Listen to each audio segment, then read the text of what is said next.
হে WhatsApp everyone, কি অবস্থা, কেমন আছেন সবাই? আশা করছি আপনারা সবাই খুবই ভালো আছেন। আজকের ভিডিওতে আমরা দেখতে চলেছি খুবই অসাধারণ একটি সাইফাই অ্যাকশন সিনেমা যার নাম এন্ডার্স গেম। তো এই সিনেমাটি মূলত মানুষ এবং এলিয়েনদের নিয়ে, তবে তার মাঝে প্রধান চরিত্র হচ্ছে এই সিনেমার নায়ক, আর তার নাম হচ্ছে এন্ডার। তো সিনেমা শুরু হয় আজ থেকে কয়েকশো বছর পরের দৃশ্য দেখিয়ে, যেখানে আমরা দেখতে পাই মানুষ এবং এলিয়েনদের মধ্যে প্রচুর লড়াই হচ্ছে। মূলত এলিয়েনরা পৃথিবীর উপর আক্রমণ করেছিল, আর ওই এলিয়েনদের একটি গ্রুপ ছিল যার নাম হচ্ছে ফরম্যাক্স। এরপরে পৃথিবীতে যত আর্মি এবং বিজ্ঞানীরা ছিল তারা সবাই মিলে এলিয়েনদের পরাজিত করতে সক্ষম হয়েছিল, তবে এতে পৃথিবীর 12টা বেজে গিয়েছিল। আর মানুষরা যেভাবে এলিয়েনদের পরাজিত করেছিল তা হচ্ছে মানুষ বাহিনীর যেই কমান্ডার ছিল সে তার প্লেনকে এলিয়েনদের স্পেস বা মাদারশিপে ব্লাস্ট করিয়ে দেয়, আর এর ফলে এলিয়েনদের পুরো মাদারশিপ ধ্বংস হয়ে যায়, সাথে সেই কমান্ডারও মারা যায়। এরপর আমাদের দেখানো হয় 50 বছর পরের দৃশ্য। তো তখন আর্মি বা বিজ্ঞানীরা ভয় পাচ্ছিল যে এলিয়েনরা ভবিষ্যতে হয়তো আবারও আক্রমণ করতে পারে, আর এই এলিয়েনদের হাত থেকে বাঁচতে আর্মিরা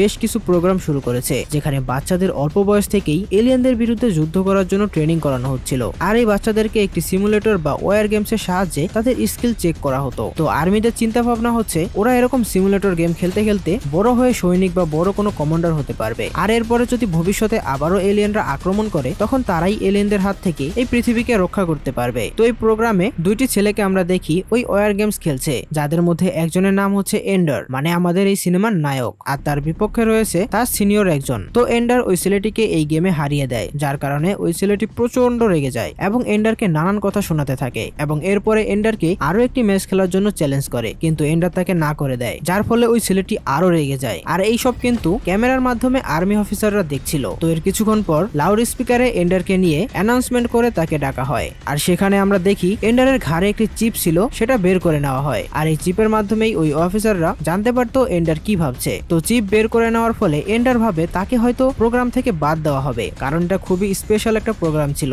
তাই খুব বাছাই করে সিলেক্ট করা হবে। তো এরপরে এন্ডার মন খারাপ করে উদাস হয়ে সেখান থেকে বের হয়ে আসে। তখন সেই ছেলেগুলো তাকে ঘিরে ধরে, যাকে কিছুক্ষণ আগে এন্ডার গেমে হারিয়েছে। তো এই ছেলেটি এন্ডারকে খুবই বিরক্ত করতে থাকে, আর এই জন্য এন্ডার রেগে গিয়ে ওই ছেলেটিকে অনেক মারধর করে। ভাই এমনি তো বেচারার মন খারাপ, তার উপরে আবার ওরা আসছে ওকে বিরক্ত করতে, মার তো খাবেই। তো যাই হোক, এরপরে এন্ডার তার বাড়ি চলে যায়, আর বাড়িতে যাওয়ার পরে এন্ডারের বোন ভ্যালেন্টাইন তাকে বোঝায় যে তোমাকে প্রোগ্রাম থেকে বাদ দেওয়া হয়েছে, তো কি হয়েছে, তুমি এটা নিয়ে একদমই মন খারাপ করো না। তো এর কিছুক্ষণ পর রাতে এন্ডারের বাবাও তাকে বোঝায় এটা খুবই স্পেশাল এবং কঠিন একটি প্রোগ্রাম, বছরের পর বছর আকাশে থাকতে হবে, এতে তুমি অনেক বিরক্ত হয়ে যেতে। তো যা হয়েছে ভালোই হয়েছে। এরপর আমরা দেখি এন্ডারের বাড়িতে সেই অফিসাররা এসেছে, আর তাদের মধ্যে যে কর্নেল ছিল সে এন্ডারকে বলে এন্ডার তুমি সিলেক্টেড। এটা শুনে সবাই খুব অবাক হয়ে যায়, কেউ বিশ্বাসই করতে পারে না। তখন এন্ডারের বাবা অফিসারগুলোকে জিজ্ঞেস করে কেন তার ছেলেকে সিলেক্ট করা হলো, মানে সে এর কারণ জানতে চায়। আর তখন কর্নেল বলে এন্ডার অনেক বেশি টেকনিক্যাল এবং ওর অন্যকে হারানোর টেকনিক এবং চিন্তা ভাবনা খুবই স্মার্ট, আর বাকি সবার থেকেই আলাদা। আর কর্নেলের এ কথায় এন্ডার বুঝে যায় যে সে ওই ছেলেটিকে যে মেরেছে এটা অফিসাররা দেখেছে। আসলে এই অফিসাররা এমন একজন ছেলেকে খুঁজছে সে শুধুমাত্র নিয়ম ফলো করবে না, সাথে সে তার নিজের চিন্তা ভাবনা দিয়ে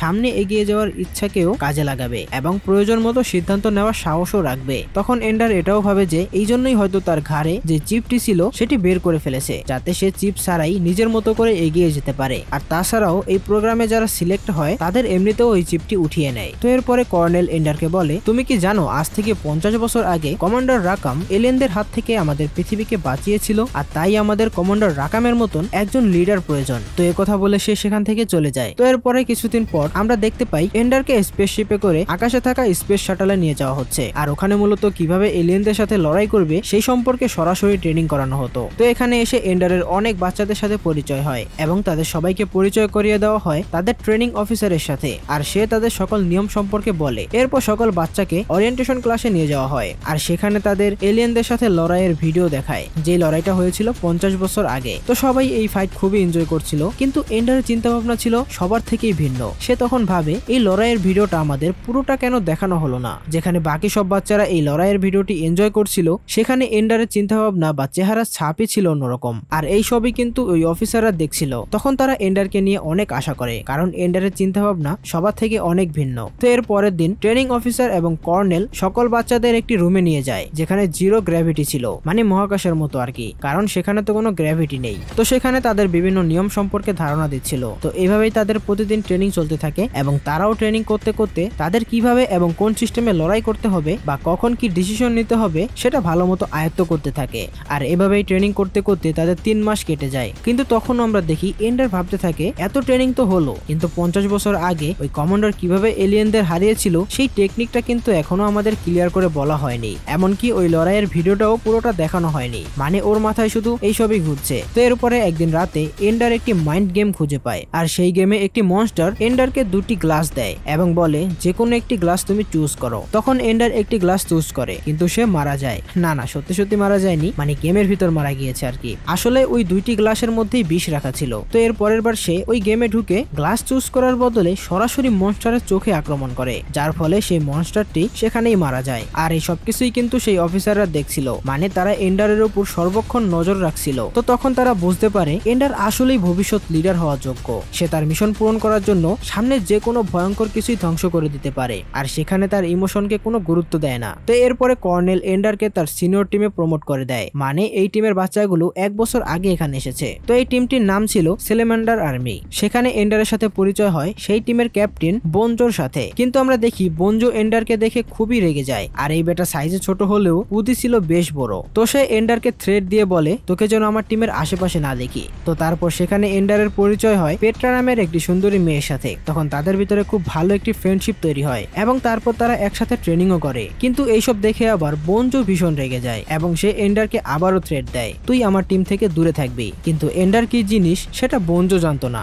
এন্ডার উল্টো বনজোকেই থ্রেট দিয়ে যায়। এরপর আমরা দেখতে পাই অন্য একটি টিমের সাথে সেলেমান্ডার আর্মি টিমের একটি ম্যাচ হয়, আর সেখানেও বনজো এন্ডারকে হুমকি দেয়, কারণ বনজো মনে করতো এন্ডার তার টিমে থাকলে সে এই ম্যাচটি হেরে যাবে। এরপরে ম্যাচ শুরু হলে 2 টিমের লড়াই শুরু হয়, আর এটা একটা সিমুলেশন লড়াই ছিল। তাদের সবার হাতেই একটি স্পেশাল বন্দুক ছিল। তো লড়াই শুরু হওয়ার পরও কিন্তু এন্ডার মাঠে নামেনি, কারণ তার ক্যাপ্টেন তাকে সেই পারমিশন দেয়নি। কিন্তু এর কিছুক্ষণ পর যখন তার বান্ধবী পেট্রা গুলি খায়, তখন এন্ডার তার পরিবর্তে মাঠে নামে এবং সে তার মাইন্ড গেম এবং দারুণ ফাইটিং স্কিল কাজে লাগিয়ে তাদের প্রতিপক্ষ টিমকে হারিয়ে দেয়। আর এইসব দেখে কর্নেল খুবই খুশি হয়, আর এই জন্য সে এন্ডারকে সরাসরি আর্মি বানিয়ে দেয় এবং তার নিজস্ব টিমও দিয়ে দেয়, আর সেই টিমের নাম দেওয়া হয় ড্রাগন আর্মি। আর আমরা দেখি পেট্রাও এই ড্রাগন আর্মিতে যোগ দেয়। তো এর কিছুদিন পরে ড্রাগন আর্মিদের সাথে লড়াই হয় সেলেমান্ডার আর্মি টিমের সাথে। তো সেখানেও আমরা দেখি এন্ডারের সামনে বনজোর সেলেমান্ডার আর্মি একদম টিকতেই পারে না, কারণ এন্ডারের স্কিল এবং তার বুদ্ধি সবার থেকেই অনেক স্মার্ট এবং ইউনিক। তো এই কারণে বনজো খুব রেগে যায় এবং সে প্রতিশোধ নেওয়ার জন্য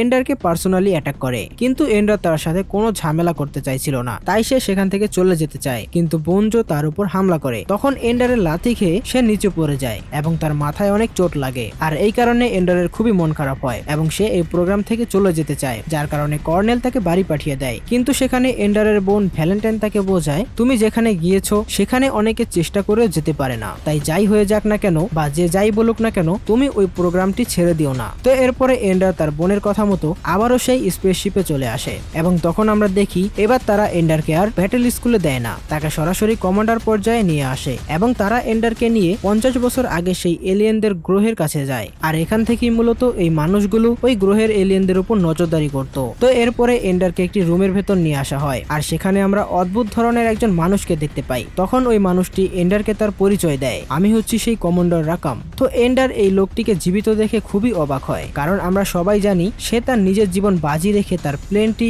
এলিয়েনদের মাদারশিপে ব্লাস্ট করিয়ে পৃথিবীকে রক্ষা করেছিল। তো তখন এন্ডার তাকে জিজ্ঞেস করে আপনি কিভাবে ওই এলিয়েনদের হারিয়েছিলেন এবং আপনার লড়াইয়ের পুরো ভিডিওটিও কিন্তু এখনো দেখানো হয়নি। তখন মেজর রাকাম এন্ডারকে লড়াইয়ের পুরো ভিডিওটি দেখায়, যেখানে আমরা দেখি এলিয়েনদের মাদারশিপে ব্লাস্ট হয়ে যাওয়ার পর তারা এক জায়গায় থেমে যায়। তখন মেজর রাকাম এন্ডারকে আরো বলে এই এলিয়েনরা আসলে মৌমাছিদের মতো, তাদের সবার একজন রানী রয়েছে, আর ওই সকল এলিয়েনরা রানীর কথা মতোই কাজ করে। আর আমি যখন তাদের রানীকে মেরে ফেলেছিলাম তখন সকল এলিয়েনরা নিজে থেকেই মারা গিয়েছিল। তো এরপরে এন্ডার এবং তার টিমকে একটি সিমুলেশন এয়ারক্রাফটে দেওয়া হয়, আর তারপরে তাদের একটা খুবই পাওয়ারফুল অস্ত্র দেখানো হয়, যেটা এতটাই পাওয়ারফুল অস্ত্র ছিল যে এর একটি গুলি পৃথিবীর মতো 30টি পৃথিবীকে ধ্বংস করে দিতে পারে। আর এই অস্ত্র ব্যবহার করেই ওই সকল এলিয়েনদের হারিয়ে দেওয়া সম্ভব। এরপরে তারা তাদের সিমুলেশন গেমটি খেলতে থাকে, আর সেখানে তারা তাদের সামনে ওই গ্রহের এলিয়েনদের স্পেসশিপ দেখতে পায়। তো তাদের ট্রেনিং হিসেবে এখন ওই এলিয়েনগুলোকে তাদের মারতে হবে, আর তাদের পুরো টিমের প্রধান ছিল এন্ডার। তো তখন মেজর রাকাম এন্ডারকে বলে তুমি যদি এই গেমের ভিতরে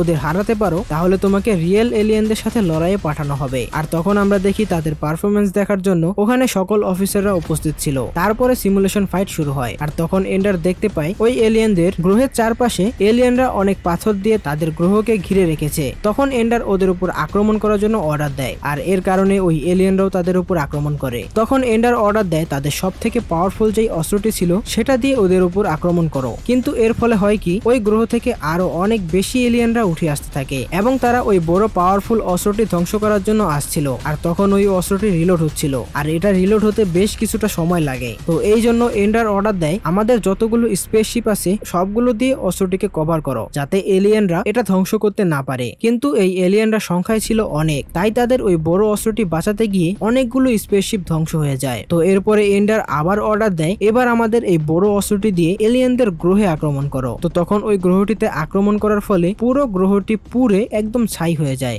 মানে এক নিমেষেই ধ্বংস হয়ে যায়, আর তার সাথে সব এলিয়েনরা মারা যায় এবং এন্ডার এই সিমুলেশন লড়াইটি জিতে যায়। তাই তারা সবাই খুব খুশি হয়। কিন্তু এরপরে এন্ডার জানতে পারে এটা আসলে কোনো সিমুলেটর গেম ছিল না, সে সত্যি সত্যি ওই এলিয়েনদের এবং তাদের গ্রহকে ধ্বংস করে ফেলেছে। আর এটা জানার পর এন্ডার খুবই দুঃখ পায়, কারণ তার হাতে একটি পুরো প্রজাতি ধ্বংস হয়ে গেছে এবং এই জন্য সে কর্নেল এবং তার টিমকে দায়ী করে। আর এরপরে এন্ডার যখন ঘুমাচ্ছিল তখন সে স্বপ্নে দেখতে পায় ওই এলিয়েনদের যে রানী ছিল সে এখনো জীবিত রয়েছে আর সে তাদের স্পেসশিপে রয়েছে। কর্নেল তাকে এখানে বন্দি করে রেখেছে। আর তখন সে আরো জানতে পারে ওই এলিয়েনরা পৃথিবীতে আক্রমণ করার জন্য আসেনি, তারা মূলত মানুষের সাহায্য নিতে এসেছিল। আসলে তাদের গ্রহে পানির খুব অভাব ছিল, এই জন্যই তারা মানুষের পৃথিবীতে এসেছিল, কিন্তু এতে করে উল্টো মানুষরা তাদের পুরো ধ্বংস করে দিয়েছে। এরপর এন্ডারের ঘুম ভাঙলে সে এইসব ভেবে খুব কষ্ট পায় এবং সে ওই রানী যেখানে ছিল সেখানে যায় আর সে রানীর কাছে আত্মসমর্পণ করে। তো এরপরে রানী যখন তাকে মারতে যাবে তখন সে এন্ডারকে দেখে বুঝতে পারে ও হয়তো ইচ্ছে করে এটা করেনি, হয়তো ভুলে করে ফেলেছে।